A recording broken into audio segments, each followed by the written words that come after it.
Auditor general of Pakistan की report के मुताबिक 45 खरब रुपए का नुकसान हो रहा है हुकूमत पाकिस्तान को अपनी गलत हिकमत अमलियों, गलत पॉलिसीज़ और लाइन लॉसेस और इसी तरह के दीगर अहमकाना हरकतों की वजह से एनर्जी सेक्टर में। आपको क्या लगता है कि वो हुकूमत पाकिस्तान जो चंद लाख और चंद करोड़ डॉलर की खातिर कभी मशरक़ वस्ता के बैंकों से कर्ज मांगती फिर रही है, कभी मशरक़ वस्ता की हुकूमतों से, कभी चीन से रीशेड्यूलिंग की दरखास्तें करती फिर रही है, क्या ये 45 खरब रुपए की लीकेज जो ऑडिटर जनरल ऑफ पाकिस्तान ने जिसकी निशानदेही की है, इसको रोकने के लिए एनर्जी सेक्टर के लाइन लॉसेस को कंट्रोल करने या कैपेसिटी चार्जेस के मसले को कंट्रोल करने या जो बद इंतज़ामिया और गलत हिकमत अमलियाँ हैं जिनकी वजह से गर्दिशी कर्ज एनर्जी सेक्टर का बढ़ता जा रहा है और हुकूमत पाकिस्तान को तकरीबन दिवालिया होने के दहाने पर जिसने ला खड़ा किया है, क्या शहबाज हुकूमत इस मसले को हल करने की तरफ कोई कदम उठाएगी या इसी तरह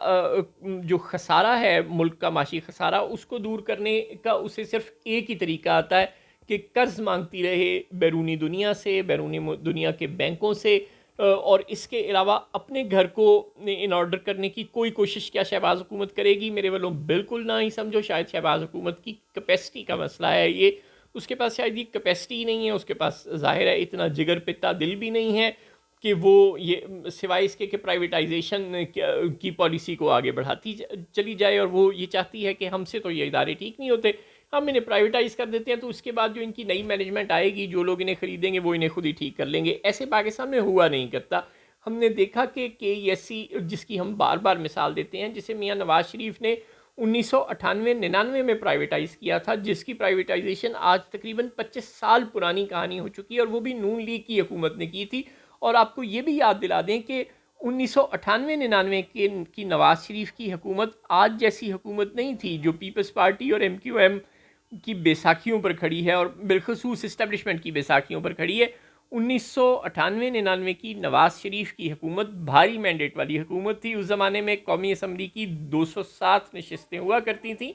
और 207 में से 188 तकरीबन नून लीग के पास थी और महज 17 सीटें थी पाकिस्तान पीपल्स पार्टी यानी बीवी शहीद के पास, और एक दो सीटें कोई आज़ाद शहजाद या एक दो छोटे छोटे उम्मीदवारों के पास थी। पूरे का पूरा ऐवान नून लीग के पास था। चारों सूबों में नून लीग की हुकूमत थी जिसे नवाज शरीफ साहब उर्फ़ आम में भारी मैंडेट कहा करते थे। अब ये भारी मैंडेट उन्हें किसने लेकर दिया था और वो सिंध और बलूचिस्तान में कैसे हुकूमत में बन गई उनकी और खैबर पख्तूनख्वा में कैसे हुकूमत बन गई, ये अलग कहानी है। वही कहानी है जो पाकिस्तान में 75 साल से दोहराई जा रही है, जिसका जिक्र करते करते और सुनते सुनते अब हम आप सब थक चुके हैं। लेकिन बहरहाल नवाज शरीफ साहब के पास भारी मैंडेट वाली हुकूमत थी और उस हुकूमत ने KESC को प्राइवेटाइज़ किया था, कराची इलेक्ट्रिक सप्लाई कॉरपोरेशन को, और आज 25 बरस बाद भी KESC अपने पैरों पर खड़ी नहीं हो सकी, अपने डिस्ट्रीब्यूशन सिस्टम को ठीक नहीं कर सकी,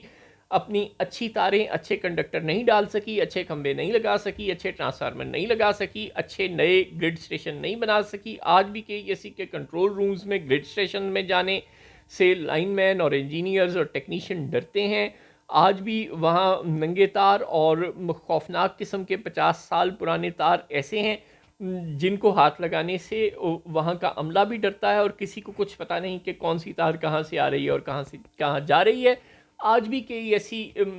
के इलाके में की जुरिस्डिक्शन में उतनी ही लोड शेडिंग होती है, बल्कि उस ज़माने की निस्बत कई गुना ज़्यादा लोड शेडिंग होती है। आज KESC 25 साल पहले की निस्बत कोई 2-4 गुना नहीं, गालबन कोई 300-400 गुना ज़्यादा बिल भी चार्ज कर रही है लोगों से, और उसके बावजूद वो कराची के आवाम को कोई सहूलत देने में कामयाब नहीं हो सकी। तो जो बाकी 18 कंपनियां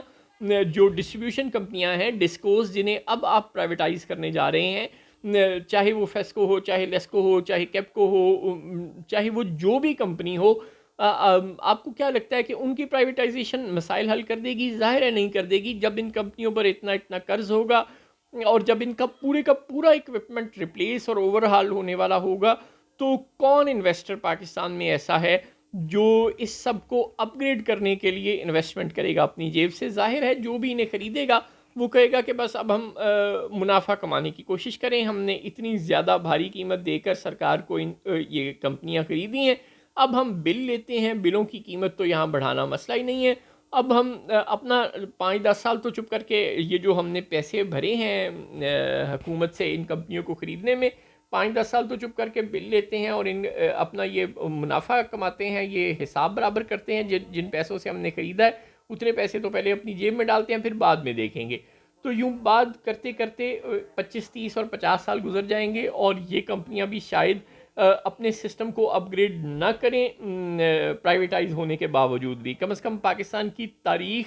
اور پاکستان میں سرکاری اداروں کی پرائیویٹائزیشن کی تاریخ تو ہمیں یہی بتاتی ہے. کل کو کچھ انہونی ہو جائے تو پتہ نہیں. لہٰذا شہباز حکومت کا یہ جو کوشش ہے کہ بس صرف پرائیویٹائز کر دیا جائے اداروں کو اور بس چپ کر کے بیٹھ جایا جائے تو مسائل حل ہو جائیں گے، ایسے ہونے والا نہیں ہے. اس 45 کھرب کی لیکیج کو روکنا ان قومی اداروں میں بہرحال حکومت کا فریضہ ہے. اگر شہباز شریف صاحب نے سلیکٹ ہو کر حکومت لے لی ہے تو اب مشکل فیصلے بھی انہیں خود ہی کرنے پڑیں گے. ان کمپنیوں کو اور ان کے سسٹمز کو اپ گریڈ کرنے کی کوشش بھی انہیں خود ہی کرنی پڑے گی. اگر وہ نہیں کریں گے تو اسی طرح آپ چاہے جتنا مرضی قرض مانگتے رہیں اور جتنا مرضی قرض مانگنے کی کوشش کرتے رہیں فارن بینکوں سے، ملکوں سے اور I M F, world bank جیسے اداروں سے، پاکستان کے جو معاشی خسارے ہیں وہ شاید ہم کبھی بھی پورا نہ کر سکیں اس وقت تک جب تک ہم اپنے ہاؤس کو ان آرڈر نہیں لائیں گے.